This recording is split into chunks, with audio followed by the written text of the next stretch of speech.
laki-laki untuk mengambil perhatian perempuan itu banyak cara, banyak cara. Nah, dan kalian cara meresponnya juga harus pinter. Jadi jangan sembarangan meresponnya juga. Reaksi dan respon itu harus dijaga, terutama karena kalian juga harus, kenapa saya bilang observasi, coba dipelajari gerak-geriknya majikan, kalian mulai mempelajari gerak-geriknya laki-laki. Nah, itu dari gestur, ngomong, itu perlu kalian tahu gitu loh. Nah, contoh ya, saya sering menulis di Facebook sampai mungkin kalian berprasangka yang lain, silahkan, tapi sebenarnya itu dari teman-teman konsultasi. Sebenarnya bukan pribadimu ya? Bukan pribadiku, tapi karena saya juga menghadapi seorang majikan laki-laki, otomatis saya punya observasi dong.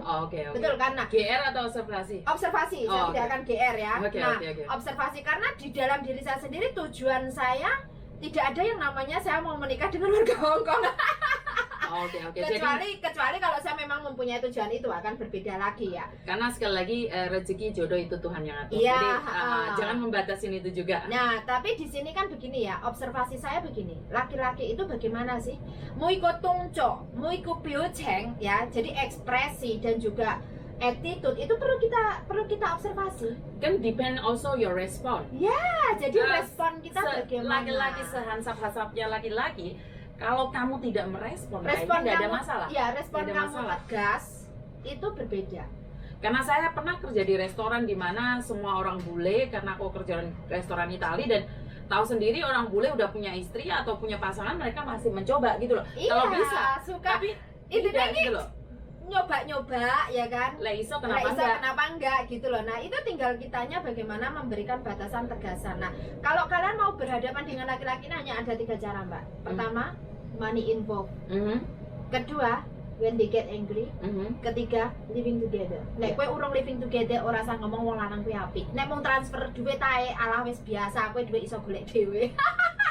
Sekali lagi Mbak Triani ya, jangan panggil saya Madam sama Yuni ya, saya bukan Madam. Saya lebih suka kalian panggil saya Mbak, Miss, atau Kakak, atau Yuni saja. Jangan kasih saya label Madam, saya bukan Madam. Teman-teman, halo Mbak Sustina, Mbak Triani, Mbak Tihat, dan semuanya teman-teman yang nonton ya. Ini kita berbagi ya, karena dari filmnya TVB kemarin itu memang banyak hal yang bisa kita petik, tetapi kalau saya sama Mbak Yuni memang concernnya ke abusive relationship karena majikan sama pembantu itu tadi. Jadi abusive relationship yang diciptakan oleh majikan, yang sebenarnya majikan itu mempunyai masalah toksik dalam hidupnya sendiri. Jadi dia merasa egois, bisa mengontrol hidup kita, memberikan ganti dengan materi. Nah, itu loh yang perlu kenapa sih saya selalu bilang uang bukan segalanya ya di sini, tapi segalanya butuh uang, bener. Cuman jangan sampai kamu menggadaikan kepribadianmu, menggadaikan apa namanya? Kameramu rambut dulu sorry. Menggadaikan kepribadianmu, menggadaikan kehidupanmu, kebebasanmu, bahkan menggadaikan dirimu sendiri hanya untuk hal-hal yang ilusi gitu loh. Betul. Jadi sebenarnya kenikmatan sementara, aku bisa bilang kenikmatan sementara yang majikan mencoba menjanjikan gitu loh. Jadi sekali lagi buat mbak-mbak yang di luar sana, jangan pernah digadaikan ya. Sopo sing ikut ketawa lepas gitu. Seru komennya juga ya. Ingat loh Mbak, saya bukan Madam Yuni. Nama saya Yuni, Dewa Yuni. Kalau panggil saya kakak boleh. Saya klarifikasi dan saya tidak mau dipanggil Madam. Saya tidak mau, saya bukan Madam. Sekali lagi saya tidak mau. Panggil saya kakak Yuni atau Mbak Yuni, saya tidak keberatan. Tapi jangan Madam. Anti saya. Oke, kita teruskan lagi dengan tadi. Respon orang Hong Kong juga sebenarnya nggak begitu bagus sih. Karena kemarin itu semalam itu saya video call sama Koko kayak. Nah, karena suaminya Mbak Yuni itu sudah tahu saya. Jadi aku tanya langsung. Pansos ya. Aku tanya langsung gimana responnya.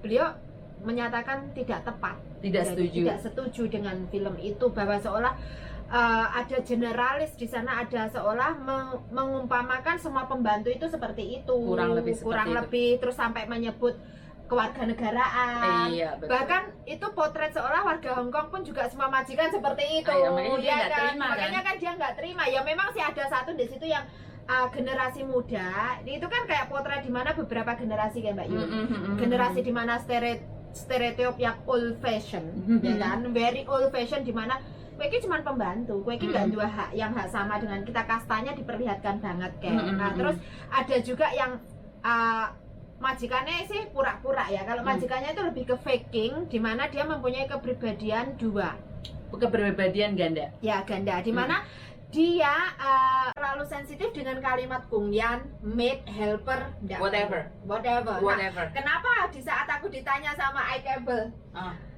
lesang ngotere hengkang yan kiule de hai kiume ya, lejung ya, kungyan na helper. Jadi ini adalah bukan pertanyaan jebakan ya Mbak jebakan. ya. Sebenarnya kita berkali-kali dijebak sama waktu kita melakukan interview. Jadi saya ngikutin Mbak Kontreng. Jadi pertanyaan itu menjebak.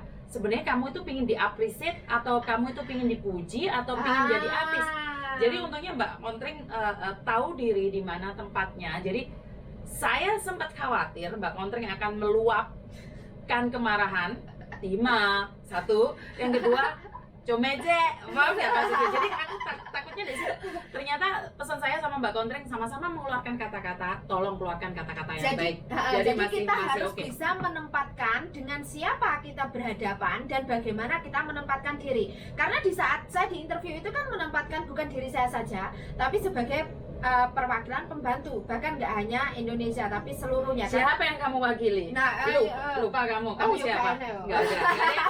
Sekali lagi saya ralat ya, tidak ada yang diwakili. Dia cuma menyuarakan apa yang ia ingin suarakan. Jadi ralat ya. Kalau ntar ada yang pansos bilangnya menyuarakan siapa, dia tidak menyuarakan siapa-siapa ya Mbak ya. Jadi dia nggak membela siapa-siapa sebenarnya, tidak ada. Karena sekali lagi porsi dia nggak mau sekali lagi orang bilang bahwa dia melebihi kekuatannya. Ada yang bilang dia cuma cari muka atau apapun. Kalau memang iya, banyak organisasi yang mudah melaungkan semua itu, tapi siapakah dia? Saya cuma terima dia aja ya. Jadi jangan diambil hati ya. Gimana pun kepreset omong kan mungkin. Kenapa ada kakaknya di sebelah gitu. Jadi buat babaknya yang nonton terima kasih. Soalnya ini sebenarnya yang datang ke Jingwan juga terima kasih. Jadi gini Mbak, dari film itu kita ingin bilang bahwa sebenarnya itu tamparan buat kita. Pertama, saya sudah bilang sama Mbak Kontreng, film ini dibuat duluan atau Mbak Kontreng viral duluan atau madam sebelah viral duluan. Jadi dan sekali lagi seperti tadi yang saya katakan, sama-sama bergandeng tangan untuk maju bersama. Tidak peduli kamu Filipina Indonesia, tidak peduli kamu madam Hong Kong, nyonya baru Hong Kong, ataupun kamu TKW Hong Kong yang masih jadi pembantu. Ayo kita bergandeng tangan untuk menjadi satu, menjadi perwakilan. Kalau kamu yang punya KTP Hong Kong, silahkan bereaksi dengan caramu, sama-sama mengangkat derajat orang kita. Mengangkat derajat orang kita, justru jangan menjatuhkan orang kita. Nah, Betul. karena bagaimanapun juga, meskipun kalian sudah berganti Hong Kong ID atau berstatus residen, pada dasarnya masih WNI, kecuali kalau Anda sudah melepaskan ke WNI-nya sih ya. Itu hak. Dan saya tidak akan melakukan itu. Dan saya tidak akan melakukan itu, apapun yang terjadi. Oke, nah masih ingat ya kira-kira teman-teman di status saya waktu itu saya tulis bahasa Inggris set of boundaries. Boundaries is boundaries. Nah, di sini adalah dimana kita ada cross line, ada line-nya, ada batasan antara majikan dengan pembantu. Nah, disitulah kalau kalian terlalu over, nanti kalau kecuali ya majikan ini saya perbandingkan, kecuali majikanku Singapura kan beda ya hubungan saya dengan majikan Singapura, jangan disamakan ya. Nah, ini kalau yang ditakutkan ya seperti yang di film itu. Jadi masalah pribadi Anda akan dijadikan senjata oleh majikan menghantam balik Anda. Ini sudah sering saya berikan kepada teman-teman konselingan ya. Jadi saya memberikan batasan, memberikan pemahaman bahwa ada batasnya. Cedek ya cedek nih, ojo terlalu cedek. Jadi intinya kamu nggak boleh curhat apapun tentang keluargamu, tentang suamimu, tentang ibumu. Kalaupun ibumu tiap hari telepon minta uang, bukan berarti kamu harus cerita sama majikan. Karena gimana pun itu keluargamu. Itu urusan yang pribadimu. Itu yang pertama. Dan yang kedua, jangan pernah pinjam uang ke majikan. Itu yang pasti. Terus yang ketiga, ingat dia awalnya mengatakan bahwa dalam film ini dikatakan bahwa timpe yu cheng hok sang je, lek mungkin le lokong meh. Paham nggak? Jadi di sana mengatakan bahwa sebenarnya mereka itu takut suaminya diambil orang. Iya. Kalau kamu memang bagus, treat suamimu bagus, levelnya kan beda kan, Beda pembantu levelnya, nggak akan iya. nikahin tuannya kalau memang Iya. tuannya tidak naik kan.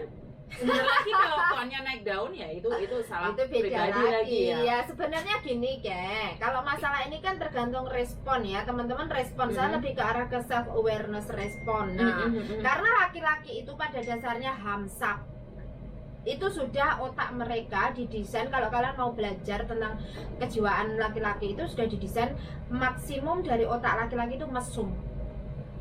Kalau Nah, nggak mesum berarti nggak wajar dong. ya, karena laki-laki itu kalau semakin tinggi level stresnya mereka menggunakan otak mereka untuk berpikir, keinginan seksnya itu lebih tinggi karena itu adalah cara mereka merilis stres. Nah, ini pelajaran ya buat semuanya. Jadi jangan merasa tabu. Kalau kalian harus tahu, dan cara